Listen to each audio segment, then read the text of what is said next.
네, 증시의 맥을 짚어보는 마켓플러스 시간입니다. 첫 번째 키워드는 뒷심 부족한 K뷰티입니다. 화장품을 제조하고 유통하는 기업 뷰티스킨이 이 주가가 코스닥 시장에 상장한 첫날인 오늘 25.38% 오른 32,600원에 장을 마쳤습니다. 장중한 때 150% 넘게 올랐었지만 장 막판 뒷심 부족이 아쉬웠습니다.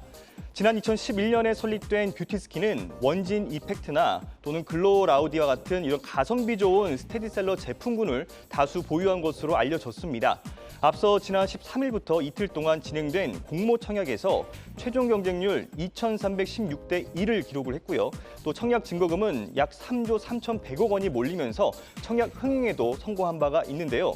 다만 전문가들은 코로나19 엔데믹 이후에 마스크를 벗으면서 자연스럽게 K뷰티가 다시 주목받을 것으로 전망을 했습니다.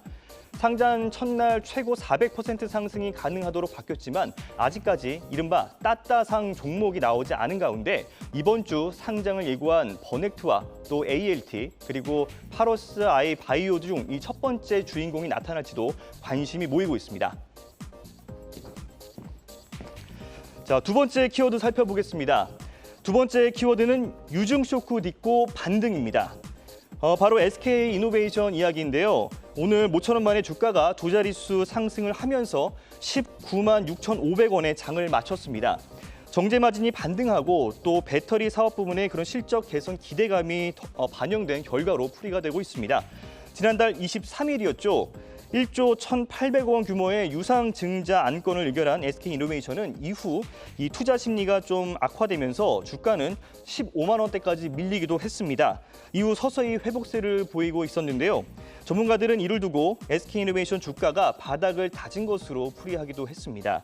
최근 한국투자증권연구원은 SK이노베이션의 정유 사업이 회복된다는 것은 재무 불확실성이 줄어든다는 의미라면서 자회사의 손익 정상화에 더해서 캐시카우 역할인 정유 본업의 턴어라운드가 시작될 것이다라고 전망을 했습니다. 또 김동양 NH투자증권 연구원은 올 하반기에는 여수 LNG 공장에서 상업 생산 효과가 기대된다고 설명하기도 했습니다. 마지막 키워드 살펴보겠습니다. 마지막 키워드는 어게인 구만전자입니다.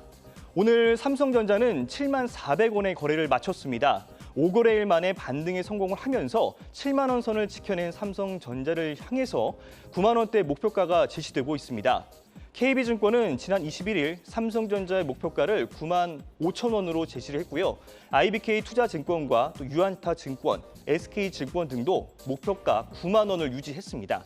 업계는 보다 구체적인 수치를 바탕으로 현재 주가가 바닥을 다진 것으로 분석하기도 했습니다. 지난 6일 2.9달러 수준이었던 디램 현물 가격이 현재 2.95달러 선까지 올라오면서 손익분기점으로 볼 수 있는 3달러를 조만간 넘길 것으로 전망이 되는 데다 이 관련 기업인 TSMC와 또 ASML의 실적도 기대 이상으로 나왔기 때문입니다. 이 TSMC 관계자는 5나노급 반도체 수요 증가로 경기 회복 사이클에 진입할 것이다라는 분석을 내놨습니다. 전문가들은 고사양 메모리 반도체 생산 기대감을 높였는데요.